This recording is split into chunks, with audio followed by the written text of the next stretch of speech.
Corría el año 1971. Tenía yo en ese entonces apenas 2 años de edad. Mi tío Luis y mi papá, de nombre Martín, realizaban un viaje a Guanacaste, en compañía de Milce, la esposa de mi tío, específicamente a un lugar llamado San Martín en Cañas. Lo que no se imaginaba mi papá y mi tío era que se iban a topar con una aventura poco usual, con algo que ellos jamás hubieran pensado que existía, a excepción de Milce, que ya algo sabía. ¿Y qué, Luis? ¿Falta mucho para llegar? No, ya casi llegamos a Cañas, ¿verdad, Emilce? Este viaje me tiene bien cansada. Estoy deseando llegar para estirar un poco las piernas. ¡Ay, ya llegamos! En ese momento, el autobús llegaba a la entrada de Cañas y hacía parada frente a las bombas. Los 3 viajeros bajaron y como Emilce, que era la que conocía el destino final de aquel viaje, se puso al frente de la mano de su marido.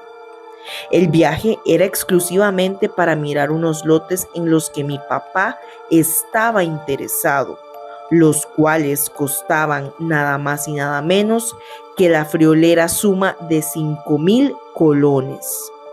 Los lotes medían supuestamente 500 metros cuadrados y eso era lo que tenía más interesado a mi papá. Los 2 hombres y la mujer cruzaron la pista para encaminarse hacia barrio San Martín. Ya es bastante tarde, ¿no es muy largo a donde vamos? ¿Cómo cuánto falta para llegar a la casa de tu suegra? Pues la verdad no sé, Emilce es la única que sabe, porque esta es la primera vez que vengo también. Ay, ya, dejen de quejarse, que estamos como a 15 minutos a pie.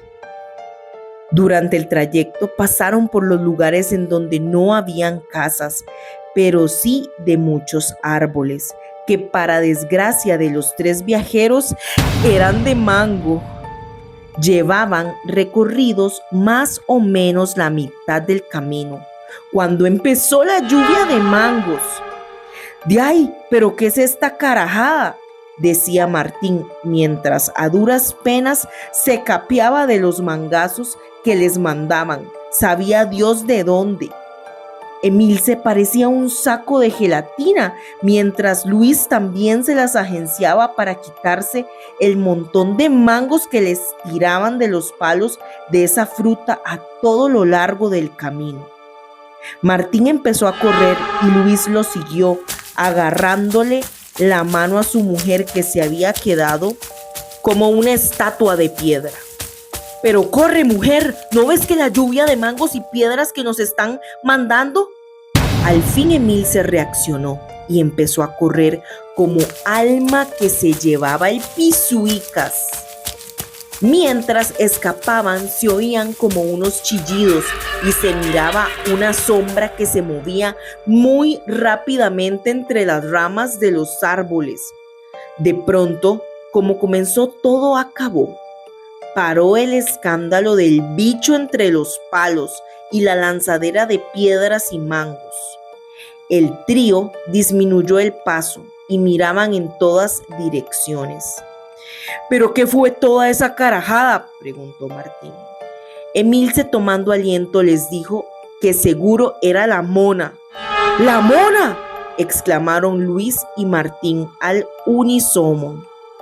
Bueno, según dicen, la mona es una mujer que es una bruja y que para convertirse en mona reza una oración y luego se va quitando el pellejo hasta quedar convertida en una mona. Luego sale a molestar a la gente y después regresa a rezar otra oración y luego vuelve a ponerse el pellejo. Pero dicen que si alguien encuentra el pellejo y le echa sal a esa mujer, ya no puede volver a ponerse el pellejo. Y si se lo pone, dicen que pega alaridos y tienen que quitarse el pellejo y se quedará convertida en mona por siempre. Pues vaya que es una buena historia. Después de lo que pasó, Y Emilce contando esas vainas, siento los pelos del cuerpo todos parados, dijo Martín. En eso Emilce dijo que ya habían llegado a la casa de su abuela, doña Isolina. Los tres se encaminaron hacia la casa de la mujer. Tocaron la puerta. Se oyó un ruido que provenía de adentro y poco después la puerta se abrió, dándole paso a una señora entrada en años que al ver a Emilce pareció alegrarse mucho. Al momento los invitó a pasar a todos y les ofreció un cafecito, no sin antes de que su nieta le presentara a Luis como su marido y Martín como su cuñado. Emilce le preguntó a doña Isolina por su mamá y ella le dijo que andaba en Nicoya haciendo unos mandados. Mientras tomaban café, Luis relató el susto que habían pasado a la abuela de Emilce, mientras la señora parecía esbozar una leve sonrisona y una extraña luz brillaba en los ojos de la mujer. Doña Isolina, usted, dígame, ¿sabe de los terrenos que están vendiendo por aquí?, preguntó Martín. Sí, claro. Si usted quiere, mañana lo puedo llevar. Perfecto. De verdad le agradezco la molestia. No se preocupe, mijito. De verdad que no es molestia. Luis siguió insistiendo en lo del susto que habían pasado mientras doña Isolina se sentaba en una mecedora y le dijo: No se preocupe, don Luis. Es la mona que le gusta andar jodiendo. ¿Usted cree que de verdad es la mona?, preguntó Luis.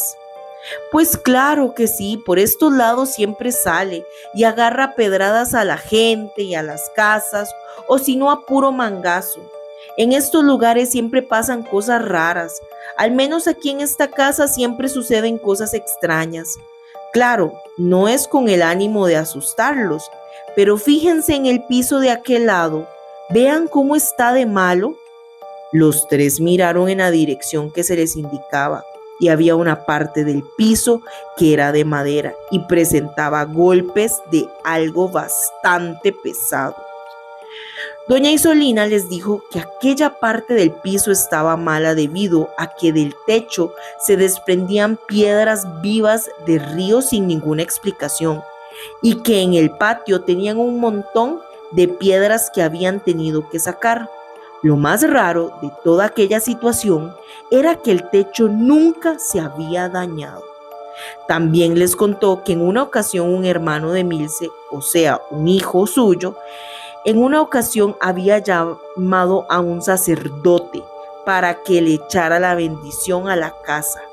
Pero cuando iba a empezar de adentro de la casa salió una vasenilla llena de orines y le cayó al pobre padrecito en la cabeza.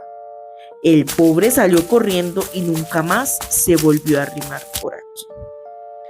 Luis, Emilce y Martín la escuchaban como embobados y no hacían ni una mueca, mientras el temor les empezaba a hacer mella.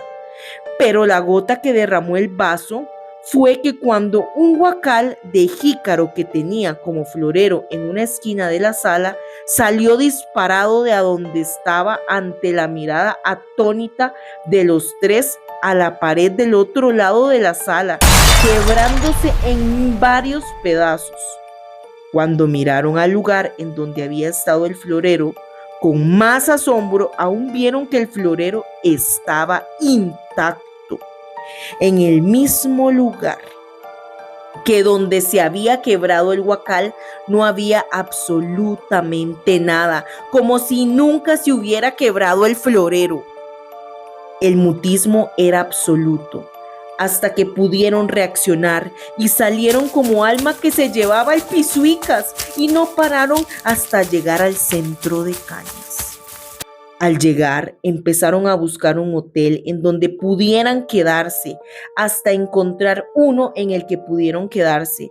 Alquilaron 2 cuartos y empezaron a comentar entre ellos lo que les había pasado. Luis le preguntó a Emilce si ella no sabía algo de lo que pasaba en esa casa. La mujer les comentó que en una ocasión la mamá le había dicho que la abuela era una bruja y que se convertía en mona.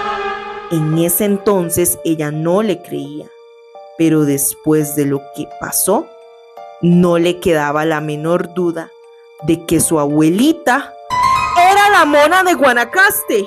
Y más que cuando salieron en carretera, la señora se echaba unas carcajadas que se oían como a 1 kilómetro. Esta historia termina aquí y cabe decir que el señor Martín nunca fue a ver los lotes en venta, ni mucho menos se quedó para comprar alguno en aquel lugar. Y así termina la historia de la mona de Guanacaste. No te olvides de dejarme tu like y compartirlo, suscribirte a mi canal para más historias.